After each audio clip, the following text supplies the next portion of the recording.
बृहस्पतिवार व्रत की विधि।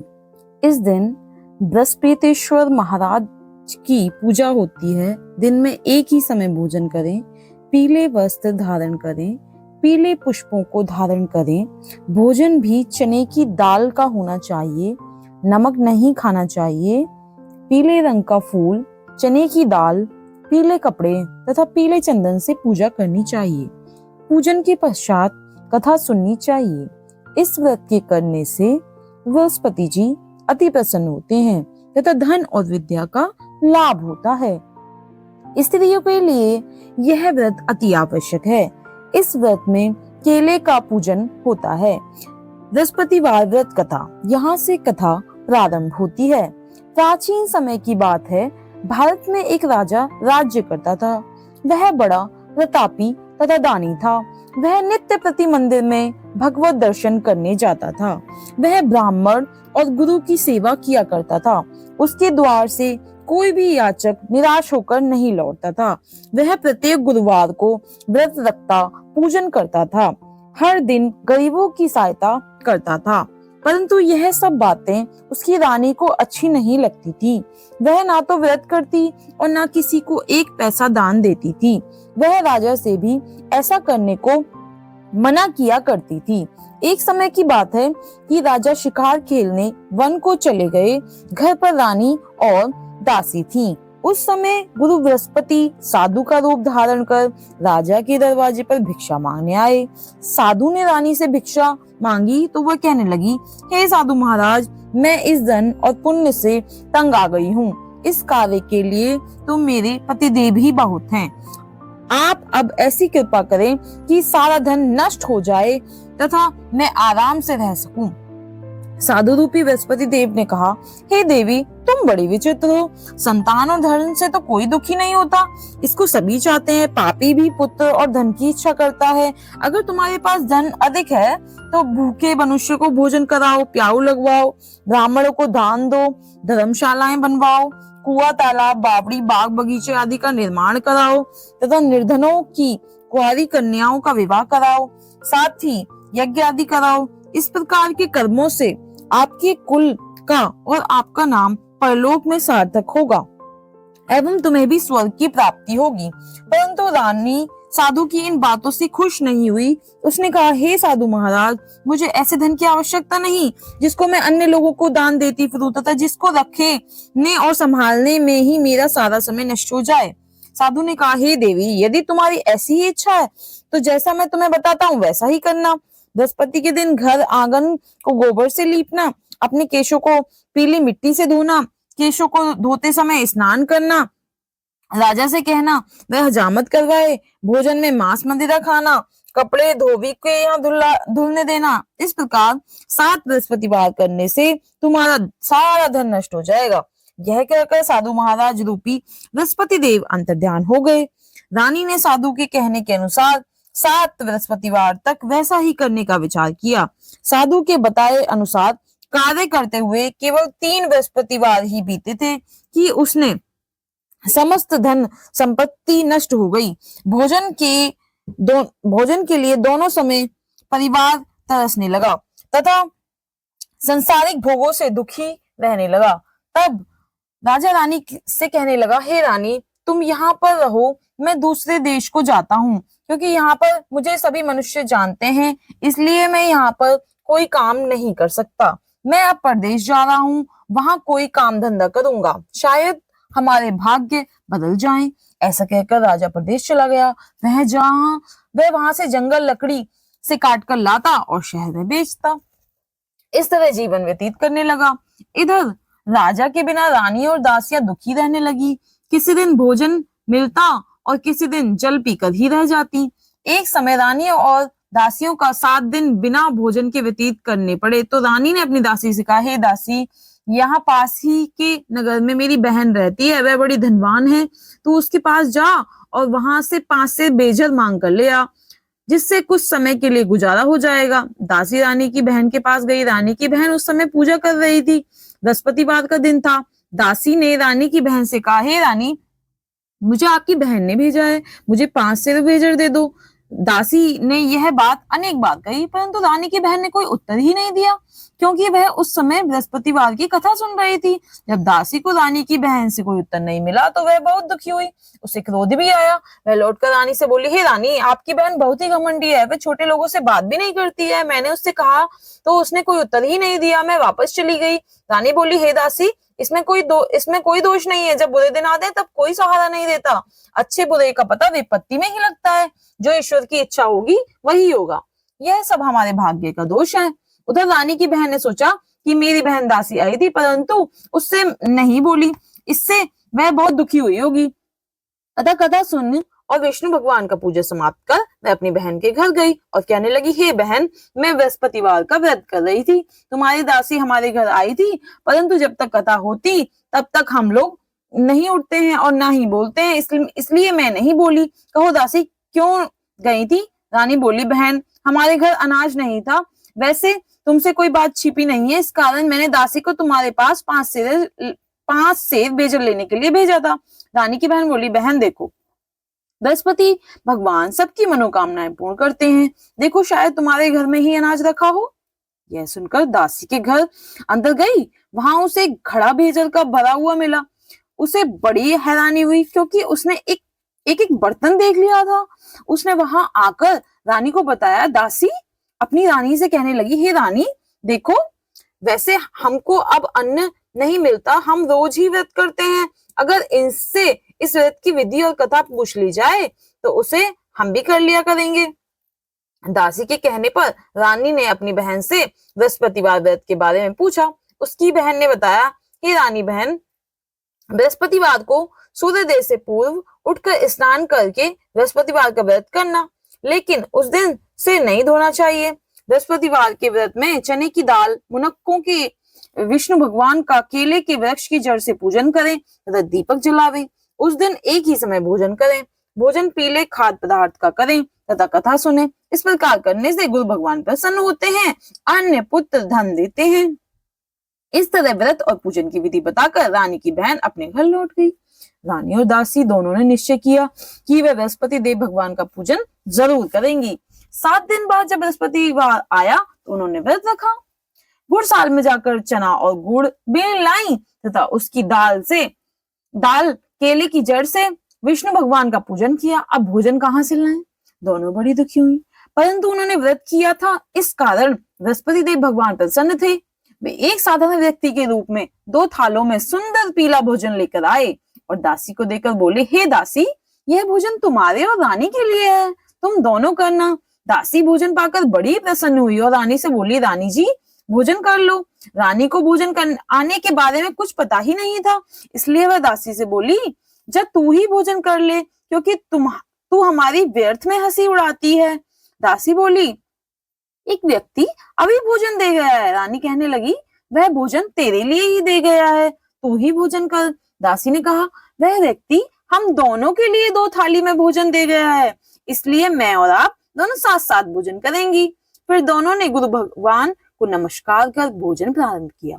इसके बाद से प्रत्येक बृहस्पतिवार को गुरु भगवान का व्रत पूजन करने लगी। बृहस्पति भगवान की कृपा से उनके घर धन हो गया, परंतु रानी फिर भी पहले की तरह आलस्य करने लगी।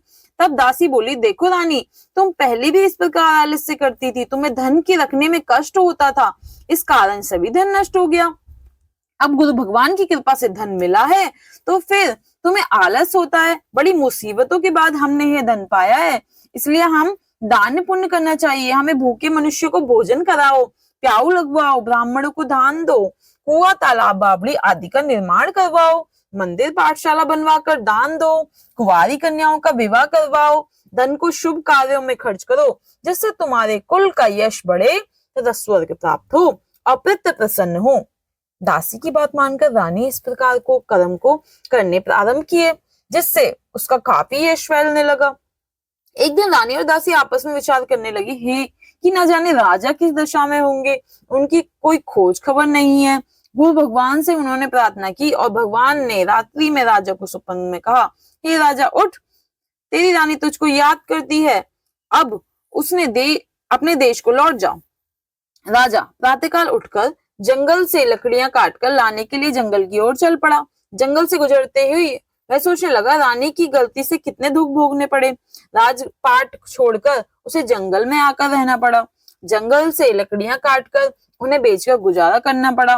उसी समय उस जंगल में बृहस्पति देव एक साधु का रूप धारण कर आए और राजा के पास आकर बोले, हे लकड़हारे, तुम इस सुनसान जंगल में किस चिंता में बैठे हो, मुझे बतलाओ। यह सुन राजा के नेत्रों में जल भर आया और साधु की वंदना कर बोला, हे प्रभु, आप अब कुछ जानने वाले हैं। इतना कहकर राजा ने साधु को अपनी संपूर्ण कहानी सुना दी। महात्मा तो स्वभाव से ही दयालु होते हैं। वे राजा से बोले, हे राजा, तुम्हारी पत्नी ने बृहस्पति देव के प्रति अपराध किया है, जिसके कारण तुम्हारी यह दशा हुई है। अब तुम किसी प्रकार की चिंता मत करो, भगवान तुम्हें पहले से अधिक धन देंगे।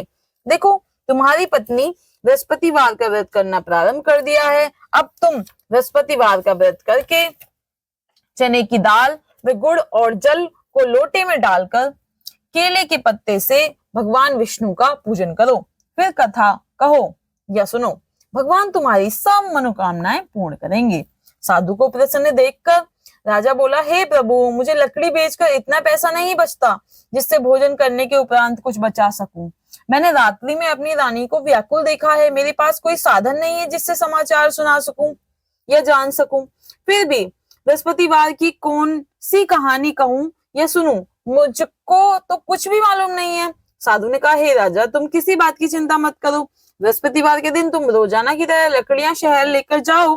तुम्हें रोज से दुगना धन प्राप्त होगा, जिससे तुम भली भांति भोजन कर लोगे तथा बृहस्पति देव की पूजा का सामान भी ले जाओगे। बृहस्पति देव की कथा इस प्रकार है। यहाँ से कथा प्रारंभ होती है। बृहस्पति देव की कथा। प्राचीन काल में एक बहुत ही निर्धन ब्राह्मण था। उसकी कोई संतान नहीं थी। वह नित्य पूजा पाठ करता, परंतु उसकी स्त्री बहुत ही मलिनता के साथ रहती थी। वह ना स्नान करती और ना किसी देवता का पूजन करती। प्रातःकाल उठते ही सर्वप्रथम भोजन करती, बाद में कोई अन्य कार्य करती। ब्राह्मण देवता बहुत दुखी रहते थे। पत्नी को बहुत समझाते, किंतु उसका कोई परिणाम ना निकलता। भगवान की अनुकंपा से एक समय उस ब्राह्मण की पत्नी गर्भवती हुई। 10वें महीने एक सुंदर कन्या का जन्म दिया। निर्धन ब्राह्मण कन्या के जन्म से बहुत दुखी हुआ। धीरे धीरे ब्राह्मण की कन्या बड़ी होने लगी। बचपन से ही उस कन्या की रुचि भगवान विष्णु की पूजा में थी। वह प्रातः उठते ही स्नान आदि करके भगवान विष्णु की पूजा करके मंदिर में जाती। बृहस्पतिवार को व्रत करके विधिवत पूजा पाठ करती थी। पूजा पाठ के बाद वह पढ़ने के लिए पाठशाला जाती थी। घर से चलते हुए वह मुट्ठी भर जौ साथ लेकर आती और पाठशाला के रास्ते में थोड़े थोड़े जौ गिराते जाती। जब वह पाठशाला से घर लौटती तो जौ के वह दाने सोने में बदलते हुए मिलते। लड़की सभी सोने के दाने बीन लाती थी। एक दिन जब सोने के दाने के साफ कर रही थी, उसकी माँ ने कहा, बेटी, सोने के दाने को साफ करने के लिए तो सोने का सूप भी होना चाहिए। अगले दिन बृहस्पतिवार था। उसने भगवान बृहस्पति देव से पूजा प्रार्थना करते हुए कहा, हे भगवान, यदि मैंने आपका व्रत विधिवत किया हो तो मुझे सोने का सूप दे दो। भगवान बृहस्पति देव उसकी मनोकामना पूरी करने का वचन दिया। पाठशाला से लौटते समय उसे रास्ते में सोने का सूप पड़ा हुआ मिला। घर बैठकर सोने का सूप अपनी माँ को दिखाकर वह सोने के दाने साफ करने लगी। उसी समय नगर का राजकुमार उसके घर के पास से गुजरा।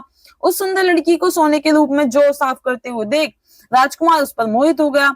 महल में लौटकर राजकुमार ने राजा से उस लड़की से विवाह करने की इच्छा प्रकट की। तो राजा ने ब्राह्मण को महल में बुलाकर राजकुमार से उसकी लड़की के विवाह की बात कही। ब्राह्मण तैयार हो गया। धूमधाम से उस लड़की का विवाह राजकुमार से हो गया। दुल्हन बनकर ब्राह्मण की लड़की महल में चली गई। लड़की के चले जाने से ब्राह्मण फिर निर्धन हो गया। उसे कई कई दिन भोजन भी नहीं मिलता था। बहुत दुखी होकर ब्राह्मण एक दिन अपनी लड़की के पास गया। अपने पिता से निर्धनता का समाचार सुनकर उसे बहुत सा धन देकर पिता को विदा किया।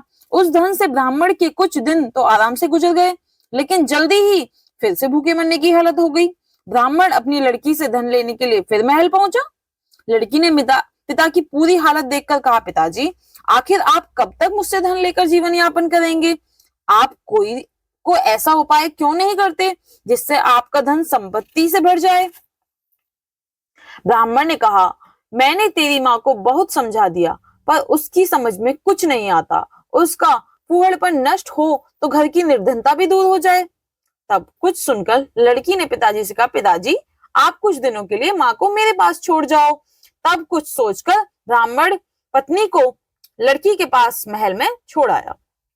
लड़की ने अपनी माँ से कहा, माँ तुम कल प्रातः उठकर स्नान आदि कर भगवान बृहस्पति देव विष्णु जी की पूजा अवश्य करना। पूजा करने से तुम्हारी निर्धनता अवश्य दूर हो जाएगी।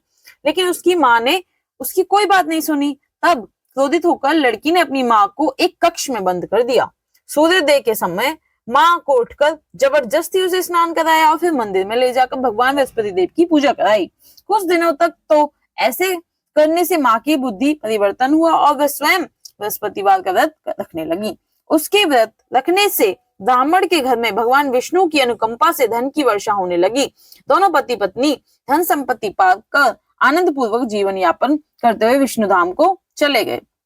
लकड़हारा बने राजा ने उस साधु से भगवान बृहस्पति देव की यह कथा सुनकर बृहस्पतिवार का व्रत करके भगवान विष्णु की पूजा की। उस दिन से उसके सभी कलेश दूर हो गए। लेकिन अगले बृहस्पतिवार को कामकाज में अधिक व्यस्त रहने के कारण उसे भगवान बृहस्पति देव का व्रत नहीं किया। भगवान बृहस्पति देव लकड़हारे से क्रोधित हो गए, उसे भूल की सजा दी। उस दिन नगर के राजा ने नगर में घोषणा करके सबको सूचित किया, प्रत्येक नागरिक मेरे महल में भोजन करने आए, जो नहीं आएगा उसे अपराधी मानकर भारी दंड दिया जाएगा। लकड़हारा बने राजा ने उसे नगर के राजा की घोषणा तो सुनी, लेकिन जंगल से लकड़ी काटकर लाने और उसे बेचने को देर हो जाने के कारण वह समय पर महल से भोजन करने नहीं जा सका। अतः राजा के सैनिक लकड़हारे को पकड़कर महल में ले गए। राजा ने उसे महल के एक कक्ष में बैठाकर भोजन कराया। उस कक्ष में एक खुंटी पर रानी का सोने का हार लटका हुआ था। लकड़हारा अकेला उस कक्ष में भोजन कर रहा था। तभी उसने एक आश्चर्यजनक घटना देखी। देखते देखते वह खुंटी हार को निकल गई। थोड़ी देर के बाद राजा ने हार को गायब देखा तो लकड़हारे को कारावास में डलवा दिया। लकड़हारा मन ही मन अपने भाग्य को कोसने लगा। तभी उसे जंगल में मिले साधु का स्मरण हो गया। थोड़ी देर में भगवान बृहस्पति देव सन्यासी के रूप में उसके सामने प्रकट हुए और कहा, हे लकड़हारे, तूने भगवान बृहस्पति देव की पूजा नहीं की, इसी कारण तुम्हें कष्ट हुआ है। लेकिन अब चिंता मत करो, बृहस्पतिवार के दिन कारावास के दरवाजे पर तुम्हें कुछ पैसे पड़े हुए मिलेंगे। उन पैसों से भगवान बृहस्पति देव का व्रत करके उनकी पूजा करोगे तो तुम्हारे सब दुख नष्ट हो जाएंगे। बृहस्पतिवार के दिन दरवाजे पर पड़े मिले पैसे से चने और गुड़ मंगवाकर लकड़हारे ने बृहस्पतिवार की कथा कही और भगवान बृहस्पति देव से प्रसन्न होकर उस नगर के राजा को सुपन में लकड़हारे को कारागार से मुक्त करने को कहा। सुबह राजा ने अपने कक्ष में आकर देखा तो खुंटी पर रानी का हार लटका हुआ था। राजा ने लकड़हारे को मुक्त कर दिया और उसे धन और आभूषण देकर विदा किया। लकड़हारा बना राजा उस नगर से चलकर अपने नगर में पहुंचा तो उसे नगर में कुएं, धर्मशाला, बाग बगीचे देखकर बहुत प्रसन्न हुआ। राजा ने किसी से पूछा, ये कुएं, धर्मशालाएं किसने बनवाई हैं? सबने उसे बताया कि ये सब रानी और दासी ने बनवाए हैं। राजा महल में पहुंचा तो रानी ने उसका भव्य स्वागत किया। तब राजा ने निश्चय किया कि सप्ताह में एक बार तो सभी बृहस्पति देव का व्रत तथा पूजन करते हैं, परंतु मैं प्रतिदिन व्रत किया करूंगा तथा दिन में 3 बार कथा कहा करूंगा। अब राजा हर समय दुशाले में चने की दाल बांधे रहता तथा दिन में 3 बार बृहस्पति देव की कथा कहता। कुछ दिनों के बाद राजा को अपनी बहन की याद आई। एक दिन घोड़े पर सवार होकर राजा अपनी बहन से मिलने चल दिया। अभी राजा नगर के बाहर ही पहुंचा था कि उसने कुछ लोगों को एक शव को ले जाते हुए देखा। राजा को स्मरण हो गया कि आज उसने किसी को बृहस्पतिवार की व्रत कथा सुनाई है। राजा ने उन लोगों को रोककर कहा, भाइयों, अब शव को ले जाने से पहले मुझसे बृहस्पतिवार की कथा सुन ले। लोगों ने राजा पर क्रोधित होते हुए कहा, तुम पागल तो नहीं हो? लेकिन कुछ बड़े बूढ़े लोगों ने कहा, अच्छा भाई, साथ में चलते चलते तुम अपनी कथा भी सुना लो। राजा ने चलते हुए आदि कथा ही सुनाई थी कि सब हिलने लगा। राजा की पूरी कथा सुनते ही शव उठकर बैठ गया। लोगों ने हैरानी से दांते तले उंगली दबाई और अगले बृहस्पतिवार से भगवान बृहस्पति देव का व्रत करने तथा कथा सुनने का निश्चय कर लिया। अब घोड़े पर सवार राजा चलते हुए एक किसान के पास पहुंचा। किसान अपने खेत में हल चला रहा था। राजा ने कहा, अरे भाई, मुझसे बृहस्पतिवार की कथा सुन लो। किसान झुल्लाकर बोला, अरे भाई, देख नहीं रहे जितनी देर तुम्हारी कथा सुनूंगा उतनी देर में तो पूरा खेत में हल चला लूंगा। राजा निराश होकर चलने लगा। तभी किसान बैल लड़खड़ाकर जमीन पर जा गिरे। किसान के पेट में जोरों का दर्द होने लगा। उस किसान की पत्नी जब खाना लेकर आई तो उसने किसान से इस बारे में पूछा।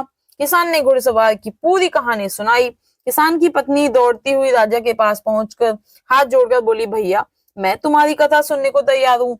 राजा ने उसके साथ खेत पर पहुंचकर बृहस्पतिवार की कथा सुनाई। तभी बैल उठकर खड़े हो गए। किसान के पेट का दर्द भी तुरंत ठीक हो गया। राजा अपनी बहन के घर पहुंचा तो उसकी बहुत आओ भगत हुई। अगले दिन सुबह उठकर राजा ने देखा घर के सभी लोग भोजन कर रहे हैं। किसी भूखे को बृहस्पतिवार की कथा सुनाए बिना राजा भोजन नहीं करता था। उसने बहन से कहा, बहन क्या घर में कोई ऐसा व्यक्ति है जिसने कभी अभी तक भोजन ना किया हो? उसकी बहन बोली, भैया हमारे यहाँ घर में तो यहाँ आपको पूरे नगर में कोई ऐसा व्यक्ति नहीं मिलेगा जिसने सुबह सुबह भोजन नहीं किया हो। तब राजा ने बहन के घर से निकलकर उस नगर में बिना भोजन किए व्यक्ति की तलाश की। एक गडरिये के घर में उसका बेटा बीमार होने के कारण भूखा रह गया था।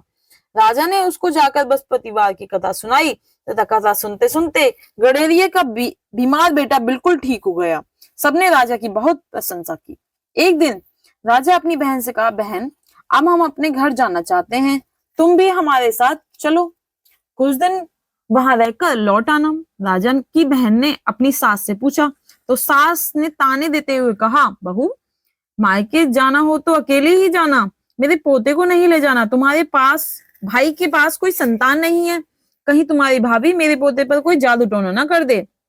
दूसरे कक्ष में बहन की सास की बातें सुनकर राजा दुखी मन से अकेला ही अपने नगर लौट गया। रानी ने राजा से कहा, आप तो अपनी बहन को साथ लाने की बात कहकर गए थे, फिर बहन को क्यों साथ नहीं लाए? तब राजा ने दुखी होते हुए कहा, रानी हम निसंतान हैं, इसलिए कोई हमारे घर आना पसंद नहीं करता। रानी ने राजा को समझाया, हे प्राणनाथ, हमें बृहस्पति देव ने सब कुछ दिया है, अब भगवान बृहस्पति देव हमें संतान अवश्य देंगे। बृहस्पतिवार को विधिवत व्रत करते हुए राजा रानी ने भगवान बृहस्पति देव से संतान की प्रार्थना की। कुछ दिन बाद उन्होंने स्वप्न में दर्शन देते हुए कहा, हे राजन, तेरी मनोकामनाएं अवश्य पूरी होंगी। एक सप्ताह बाद ही रानी गर्भवती हो गई। 10वें महीने रानी ने एक सुंदर पुत्र को जन्म दिया। राजा रानी जीवन प्रयत्न बृहस्पतिवार का व्रत करते रहे। उनके घर में धन की वर्षा होती रही। इस तरह आनंद पूर्वक जीवन यापन करते हुए राजा रानी भगवान बृहस्पति देव की अनुकंपा से मोक्ष को प्राप्त करके सीधे बैकुंठ धाम पहुंच गए। बृहस्पतिवार को विधिवत व्रत करके जो स्त्री पुरुष भगवान विष्णु की पूजा करते हैं, भगवान उनकी सभी मनोकामनाएं पूर्ण करते हैं। हे बृहस्पतिवार, जैसे आपने राजा की सुनी, रानी की सुनी, उसी प्रकार से आप हमारी भी सुनना, हम पर भी अपनी कृपा दृष्टि बनाए रखना। बोलो बृहस्पति देव भगवान की जय।